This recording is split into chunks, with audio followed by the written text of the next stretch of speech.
Good morning, everybody. Happy Thursday. We have an amazing show for everybody today. What do we have, Krystal? Indeed, we do. A lot of very interesting stories breaking this morning. We've got some big updates for you out of Hawaii, and a lot of residents very concerned about potential disaster capitalism. I think those concerns are pretty justified. So we'll break all of that down for you, and the death toll, unfortunately, continues to rise. We also have some new polls, how Americans feel about the latest Trump indictments, and also Fox News is kind of a mess right now, trying to figure out what they're going to do because they were on Team Ron DeSantis. That isn't working out. They're floating some new names. It's all kind of hilarious results over there. So we will play some of that for you. Also, really dire economic numbers coming out of China.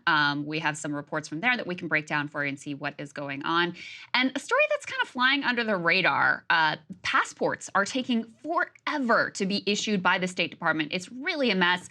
People, I mean, you might think, oh, big deal, but you know, you've got wives who are trying to visit their husbands overseas who are deployed and they're not getting their passports in time. So for a lot of people, this is a major issue and also speaks to broader sort of dysfunction. And we've got an update for you on that story out of Kansas that we brought you earlier this week of a small local newspaper which was raided in incredibly aggressive fashion by the police. So we'll break all of that down for you. Before we get to any of that, though, I want to thank all of the premium subscribers out there who have been helping us to do all sorts of new and exciting things. And we've got a big interview that we are taping today. Should we go ahead and reveal the name? This is going to be an interesting one. You can tease it. I think it's still happening. We're making sure. So Chris Matthews of former MSNBC fame is going to be here in studio. We have lots of questions for him. We certainly do. Horse race questions. Biden, how's Biden doing? And also, we definitely want to dig into the media with him.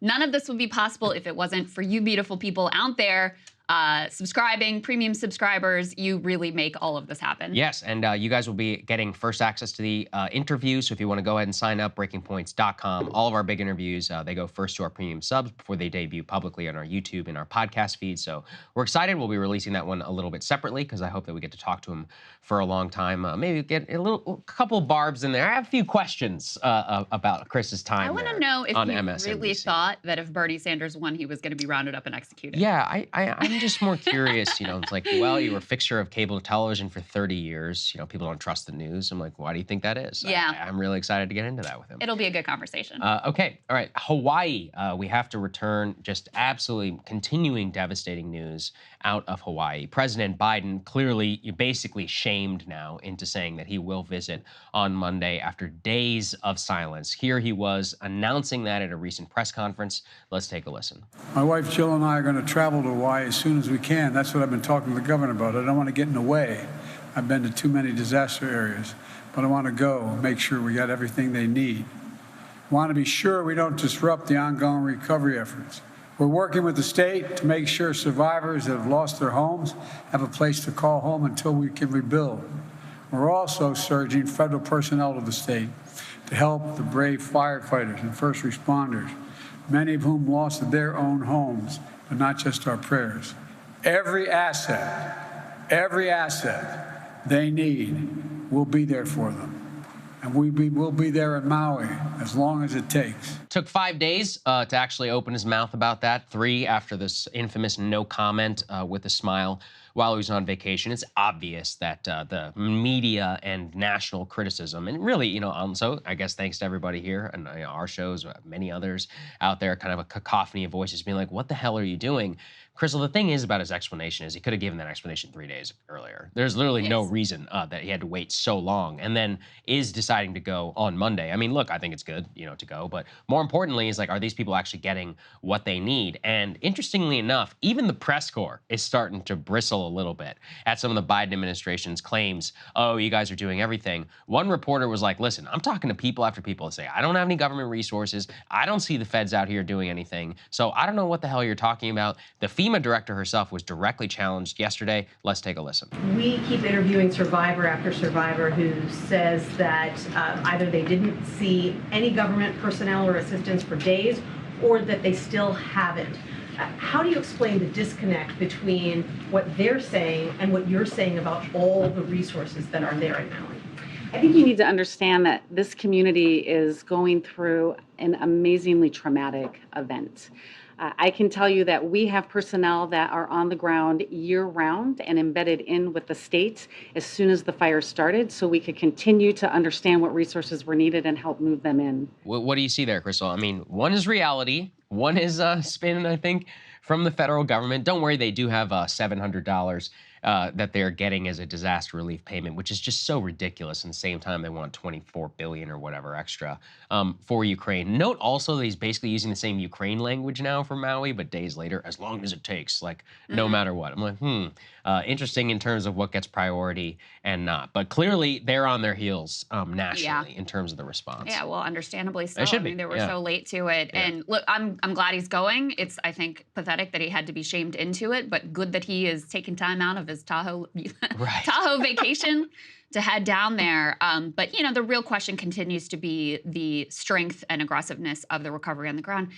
It is impossible to wrap your head around the grief and the pain and the terror that these people have experienced and continue to experience. The more that I learn about it, the more horrified that I am. And, you know, there was a hopeful story, which I think also underscores why it's important to keep the recovery and relief effort going as quickly as you possibly can. They did actually just find 60 people who were huddled together in one house, 60 survivors located there at one time. They didn't have any electricity and communications were down, so they weren't able to alert people. They've now been returned to their families. So there may be other really hopeful stories like that that are out there. But this morning, the latest numbers are 111 people confirmed dead. There's still more than 1,000 people who are missing. And it's really slow going in terms of searching this charred landscape. The latest that I saw from yesterday evening is that, you know, they've got cadaver dogs. This is really grim stuff. Cadaver dogs who are going through painstakingly through this area where any place could contain human remains. And they've gotten through about 38% of the area that was burned. So it is a disastrous situation. And part of what makes it so incredibly heartbreaking and heart-wrenching is, put this up on the screen. This is from the Wall Street Journal. You know, what happened is there were a lot of the local schools were supposed to be back in session that day, and they had to cancel that morning because the electricity went out because of the storm. And so these are working class parents here in Lahaina and Maui. And they had to leave their kids, you know, at home or with grandparents or whatever and go to their jobs, often working at the tourist resorts that were outside of the burn zone. And so these kids oftentimes were left alone or, like I said, with elderly relatives. So there's a lot of fear that overwhelmingly the numbers of the dead may be little children.